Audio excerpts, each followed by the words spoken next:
तो वहीं बीजेपी अध्यक्ष जेपी नड्डा का आज उत्तराखंड का दौरा रहने वाला है। तो इस वक्त की बड़ी खबर आपको बता रहे हैं, जहां पर बीजेपी अध्यक्ष जेपी नड्डा आज उत्तराखंड पहुंचने वाले हैं। तो आज से 2 दिवसीय उत्तराखंड के दौरे पर रहेंगे नड्डा। पिथौरागढ़ और विकासनगर में रैलियां भी करेंगे और कल हरिद्वार में बीजेपी अध्यक्ष जेपी नड्डा का रोड शो भी रहने वाला है।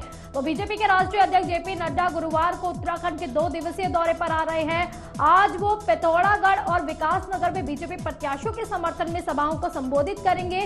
तो वहीं 5 अप्रैल को हरिद्वार में साधु संतों से आशीर्वाद लेने के बाद रोड शो में भी शामिल होने वाले हैं। इसके बाद वो त्रिशक्ति सम्मेलन में कार्यकर्ताओं को चुनाव में जीत का मंत्र देते हुए भी नजर आएंगे। तो यानी कि उत्तराखंड में इससे पहले जो है रुद्रपुर पहुंचे थे पीएम नरेंद्र मोदी, और आज जो है 2 दिवसीय दौरे पर जेपी नड्डा पहुंच रहे हैं। लगातार जनसंवाद करने की प्रयास किया जा रहा है। तो पिथौरागढ़ और विकासनगर में वो रैलियां भी करेंगे। तो कल हरिद्वार में बीजेपी अध्यक्ष जेपी नड्डा रोड शो भी करने वाले हैं। तो ज्यादा जानकारी के लिए पवन दीक्षित हमारे साथ जुड़े हुए हैं। तो पवन, आज जो है 2 दिवसीय दौरे पर जेपी नड्डा पहुंचने वाले, कितनी देर में पहुंच रहे हैं? बिल्कुल, आज बीजेपी राष्ट्रीय अध्यक्ष जेपी नड्डा का जो दौरा है उसका समय 12 बजे लगभग वो पिथौरागढ़ पहुंचने का है और 12:30 बजे वो अपनी इस जनसभा को संबोधित करेंगे पिथौरागढ़ में, जिसके लिए भारतीय जनता पार्टी की ओर से सभी तैयारियां पूरी कर ली गई हैं। प्रदेश अध्यक्ष महेंद्र भट्ट अब पिथौरागढ़ में मौजूद है। इसके साथ ही मुख्यमंत्री पुष्कर सिंह धामी भी पिथौरागढ़ में मौजूद है। उनकी जनसभा में पिथौरागढ़ में आज प्रदेश अध्यक्ष महेंद्र भट्ट और जो अल्मोड़ा लोकसभा सीट से जो भारतीय जनता पार्टी के प्रत्याशी है अजय टम्टा, वो मौजूद रहेंगे। तमाम विधायक जो भारतीय जनता पार्टी है वो मौजूद रहने वाले हैं। इसके साथ ही विधायकों के साथ ही जो इस पिथौरागढ़ की रैली में जेपी नड्डा को सुनने के लिए बड़ी संख्या में दूर दराज से जो आम लोग हैं, जो कार्यकर्ता है बीजेपी के, उनको वहां पर टारगेट दिया गया है। तो बड़ी ये विशाल रैली पिथौरागढ़ में आज होगी, जिसको जेपी नड्डा संबोधित करेंगे। मुख्यमंत्री भी इस मौके पर उनके साथ मौजूद रहने वाले हैं। प्रदेश अध्यक्ष महेंद्र भट्ट भी मौजूद रहने वाले हैं। जो पिथौरागढ़ और अल्मोड़ा लोकसभा सीट से जो प्रत्याशी हैं अजय टम्टा, वो मौजूद रहने वाले हैं। तो आज की रैली का एक विशेष संबोधन आज वहां पिथौरागढ़ से आगाज होने जा रहा है। आज एक जो स्टार प्रचारक, केंद्रीय स्टार प्रचारक में दूसरे नंबर पर जेपी नड्डा का नाम है और दूसरे स्टार प्रचारक के तौर पर ही वो आज पिथौरागढ़ पहुंच रहे हैं। बिल्कुल, और इससे प्रधानमंत्री नरेंद्र मोदी की जनसभा संबोधित हो चुकी है। जी बिल्कुल, आपने सही बात बोली, क्योंकि इससे पहले जो है प्रधानमंत्री भी पहुंच गए हैं और पहुंच चुके थे और उन्होंने भी जनसंवाद किया था, और अब जो है जेपी नड्डा भी पहुंचे। साफ तौर पर दिखाई दे रहा है पवन की कितनी ज्यादा आक्रामक तैयारियां की गई है, कितनी ज्यादा जोरों शोरों से तैयारी की गई है कि इस बार जो है जो 5 लोकसभा सीटें हैं, पांचों की पांचों बीजेपी के खाते में पहुंच सके। वो जो हैट्रिक लगाने का एक लक्ष्य रखा गया है, वो हैट्रिक लगाई जा सके। पवन, बिल्कुल, 2 बार लगातार 5 सीटों पर भारतीय जनता पार्टी की उत्तराखंड में विजय हो चुकी है और इस बार ये टारगेट मुख्यमंत्री पुष्कर सिंह धामी को सौंपा गया है कि इस पे एक बार फिर से हैट्रिक लगाई जा सके और किसी भी प्रकार की कोई चूक ना हो। इसलिए मुख्यमंत्री पुष्कर सिंह धामी ने भी मोर्चा संभाल रखा है।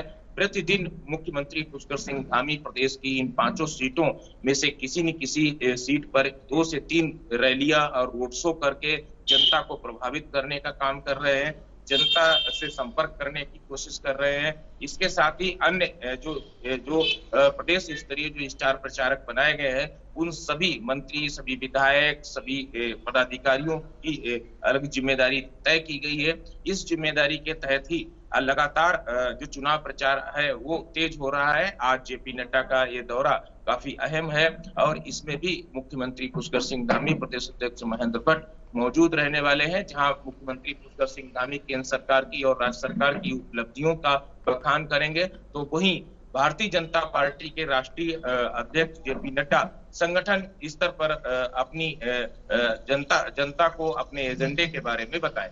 बिल्कुल, और 5 अप्रैल को हरिद्वार में भी वो साधु संतों का आशीर्वाद लेने वाले हैं। हालांकि आशीर्वाद तो उन्हें पहले ही मिल गया था, क्योंकि राम मंदिर बनने के बाद काफी खुश नजर आए हैं साधु संत।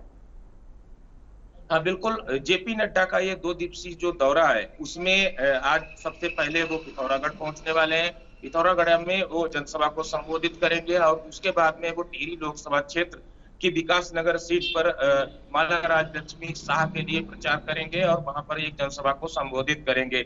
इसके साथ ही आज शाम को एक निजी होटल में उनका प्रवास भी है और वहीं पर वो जो चुनाव संचालन समिति है टिहरी लोकसभा क्षेत्र की, उसकी कोर कमेटी की वो बैठक करेंगे, जिसमें मुख्यमंत्री पुष्कर सिंह धामी, प्रदेश अध्यक्ष महेंद्र भट्ट, माला राज्यलक्ष्मी शाह जो कि टिहरी से लोकसभा प्रत्याशी भारतीय जनता पार्टी की, वो भी मौजूद रहेंगी और चुनाव लोकसभा प्रभारी, सह प्रभारी, इन तमाम कार्यकर्ताओं के साथ आज जेपी नड्डा बैठ करके आज टिहरी लोकसभा क्षेत्र की नब्ज टटोलेंगे और कुछ कार्यकर्ताओं को दिशा निर्देश देंगे। इसके साथ ही कल 11 बजे राष्ट्रीय अध्यक्ष जेपी नड्डा हरिद्वार पहुंचेंगे ऋषिकुल, जहां पर वो साधु संतों के साथ 1 घंटे बैठेंगे, उनका आशीर्वाद लेंगे और उनसे रायशुमारी भी करेंगे।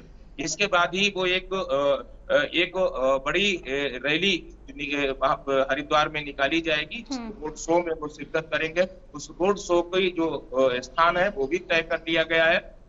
रोड शो के बाद में 3 बजे हरिद्वार में ही हरिद्वार लोकसभा क्षेत्र के जो त्रिमूर्ति सम्मेलन का नाम दिया गया है, जिसमें शक्ति केंद्र और बूथ स्तर के जो कार्यकर्ता है उनके बूथ अध्यक्ष, बूथ महामंत्री और उसके जो संचालक हैं, संयोजक हैं, उनकी वहां पर जिम्मेदारी तय की गई है। वो सभी एक बूथ से 3-3 कार्यकर्ता पहुंचेंगे, यानी कि जो हरिद्वार लोकसभा क्षेत्र है उसके लगभग 14,000 से अधिक कार्यकर्ता इस सम्मेलन में मौजूद रहेंगे, जिनको आज कल गुरु मंत्र देंगे राष्ट्रीय अध्यक्ष जेपी नड्डा।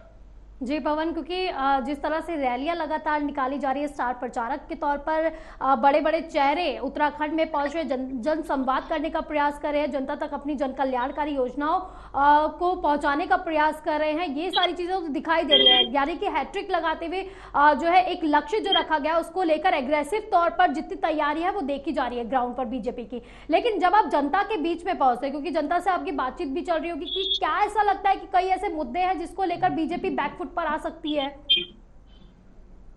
हालांकि बबीता, विपक्ष इतना कमजोर है कि बीजेपी को मात देने में काफी मशक्कत करनी पड़ेगी और वो एकजुटता उस विपक्ष में दिखाई नहीं दे रही है।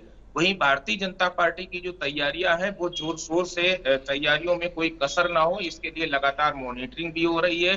बड़े नेताओं के द्वारा जो संगठन स्तर पर जो तैयारियां हैं चुनाव की, उसको लेकर के काफी गंभीर भारतीय जनता पार्टी दिखाई दे रही है। यही वजह है कि जीत का दावा भी भारतीय जनता पार्टी इन 5 सीटों पर एक बार फिर से कर रही है।